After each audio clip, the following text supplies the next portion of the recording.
Hello and namaste. Welcome once again to another episode of Between the Matches. Well, I'm Virendra and I'm back here with a few analysis of the match that happened in the first qualifier of Nepal Premier League Season 2, 2025. Well, I'm sure you have been following the games, you have been enjoying the spirit, and everything is, giving a kind of contribution to the history of cricket.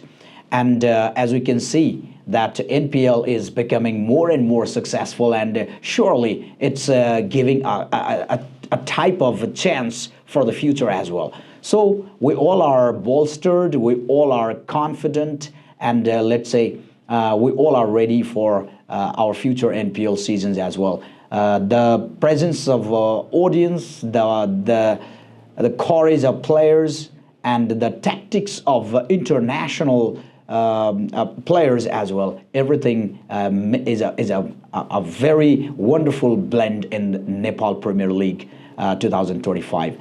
Well, till now, the first qualifier has already ended, in which Royals, they have stormed into the finals, as it was shown on the screen last night as well. So they beat Viratnagar Kings by 77 runs.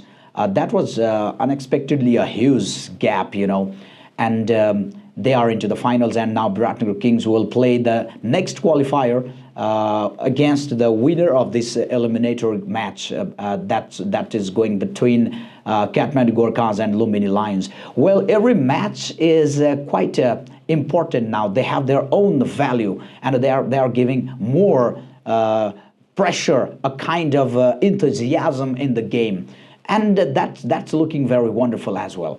So if we talk about just yesterday's game, oh, what happened? Kings fans, I think they were not really very happy.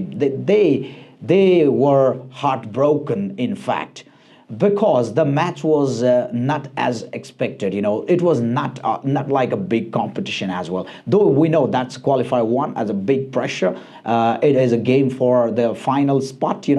So both the teams, they were quite ready, and they tried their best as well. So after winning the toss, Viratnagar Kings, they chose to bowl first, and personally I think that that's a good decision as well, because they wanted to chase, but the game didn't go in their way. If we talk about Royals' batting side, there was not very great charm in the batting as well. They just managed 155 runs in 20 overs with the loss of 7 wickets, in which the wicketkeeper batsman Binod Bhandari, he scored a half century, and that was his good score as well. Man of the match, and really a player to watch as well. He is playing so consistently, playing very slowly in ODI format, but he remained there when other players were, going away. So we witnessed 2 new players as well. Mukhtar Ahmad, from Pakistan, a hard-hitter batsman. In the opening side, he wanted his best, but he got out in the bowl of Marchand Delangi. At the time, you could see he was just trying to make the ball out of the boundary, but the ball was a little bit lower and he was bowled. What a delivery that was from Delangi. And now, just if you just watch Sheldon's action, he also showed his good performance in the game, as we have to say. He contributed 20 runs, but overall his body language was quite charming, and probably he will be a good sportsman for the next match as well. For the final, he must be quite ready, I think. So besides that, Irie, he was run out in just 3 runs. And then we have other players who could not score better, but Binod Bhandari was there. But overall, if we are just discussing the batting line of Sudar Paschim Royals, yeah, I should surely mention the name of Arif Sheikh. Oh, what an energy. I think every person was impressed by his game. What an energy he showed. When he came into the pitch, he started hitting the boundaries, and he turned a singles into doubles. What a man. He was in full spirit. He was in high spirit. I think Sheikh, he must be now proving himself a very important member of his squad. Quite a personality. I especially remember his second run. He dived from a far distance to get to the line, and when the ball was hitting the wicket, he was already there. Quite a close niche, but it was really very a great effort from Arif Sheikh. We have to appreciate that. Really, a game should be like that. So besides that, overall, Sudhir Paschim's batting was in average. They could not score very high, as Irie was telling that he was trying to score 60 to 70, but they were limited in mid 50s. 155, not a bad score. And Biratnagar Kings, when they were in the chase, I think they should have done it. They should have done it. It was a good opportunity as well, because it was not a big score. But unfortunately, as we saw the result, it is like that Kings were not quite ready to play the match, because they started to lose the wickets so fast from the very first ball. Sam Hazlitt was in aggressive mode. He was trying to hit the ball. But as you see, Scott Kugelheim, quite impressive bowler. I have been talking about his action also. He just moved a little bit back, and slowly he starts his running in a slow speed. But in the time of bowling, oh, what a speed! What a line! Almost his first over, he bowled every balls right into the wicket, and Sam Hazlitt was. It was a little bit higher. I mean, not really exactly a bouncer, but it was drifting a little bit higher into the wickets. But when Sam Hazlitt, with his left hand, he flicked the ball, and that was a caught. And after Sam Hazlitt was gone, the unfortunate Kings, next accident, it's called an accident, because Martin Guptill, he himself is injured, not so fit, but giving his best in batting. He wanted to reach to the crease on time, let's say better in time, because he was a little bit hurt, but du Plessis wasn't. Said no, and that was quite a misunderstanding. Hardly, we often see such kind of things, but there was that was on a rare case for Biratnagar Kings, and Guptill went without scoring, just one score, I think. That means he went early, and when the wickets start to fall like that, Naren Vatta, if you say, he was quite confused in Harmeet Singh's ball. He tried to, drive the ball to the cover side, but it was all like the spin and speed was higher, and he was again caught in the point. That means the wickets were falling so quickly in the from Biratnagar Kings side, and whoever comes into the crease, they were going back too early. Basir Ahmed, he also tried to break the shackles. He tried to score some boundaries, but he was got there, caught and bowled by the captain, Dipender Singh Irie.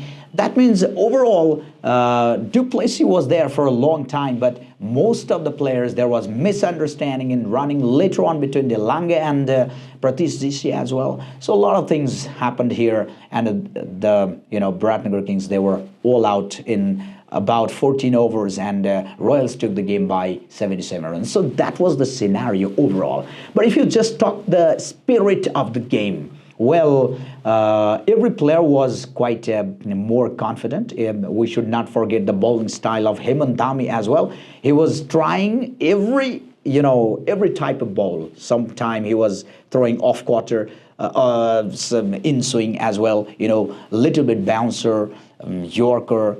Finally, he was successful to get the most important man in Biratnagar Kings team, du Plessis. I think in next qualifier game, du Plessis might be another important person, because if we just watch the match closely, Faf was talking to every player while bowling. He was talking to every person in the field and he was trying to make the game a really a better one, so that's a wonderful experience.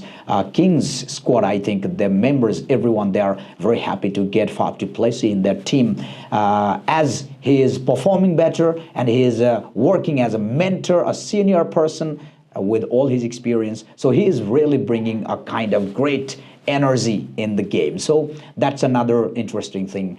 And just on the Royal side, I think they must be very happy. The fans, yeah, truly, they might be really very happy. Royals, they have shown a good game. As a player of the match, Bandari was saying that their target is to win the trophy, and they are, trying their best for that as well. So overall, they could not perform so well in batting, but in bowling side also they did very well. But there was a little bit misunderstanding. I mean, I was thinking that Irie, he should have got Faf du Plessis quite earlier. If he placed the fielding in proper places. But that is just my point of view. So, however, Irie, he was quite, he did not bowl his over in power play to Faf du Plessis, because he must be remembering the previous innings, where du Plessis, he scored a lot of boundaries to Irie. So that's why a lot of interesting points, interesting moves were there in the game. So, well, that was really a very enjoyable and full of fun moments, full of energy, as the whole stadium was jam-packed, with all the audience. And so it was really a very game with full of energy from everyone, every person. It's a game to be remembered in the future as well. So obviously, as we have seen as the season in season 2, the competition, players, and let's say the interest of fans. I mean, the following of the fans. Everything has increased in the hype of NPL. So Nepal Premier League is going on here. Almost we are at the end of the week now. This Saturday, we are going to witness the most incredible final match of the season, I think. Yeah. So let's hope that every game will be wonderful. No matter what the score is, but the game, the importance of game is, there, because it's not the league stage now. It's a qualifier, eliminator, and final, So every match counts now. So let's hope for better. Good luck to Lions and Gorkhas. They are playing right now. Probably it's also going to be a very wonderful competition, and they will play. The winner will play against the Biratnagar Kings tomorrow, and this is how the NPL season is going to be concluded very soon. And we are thinking that, oh, what a short month it was, though it continued for whole month, starting from 1st of Mangsir to 27th of Mangsir, but the whole month was like a blink of time. Everything went so fast, So let's hope that this will bring another pleasure in future as well. So we are hoping for better games, some better news in future as well. And for now, I'd like to say bye-bye to all. See you in the next video. Bye.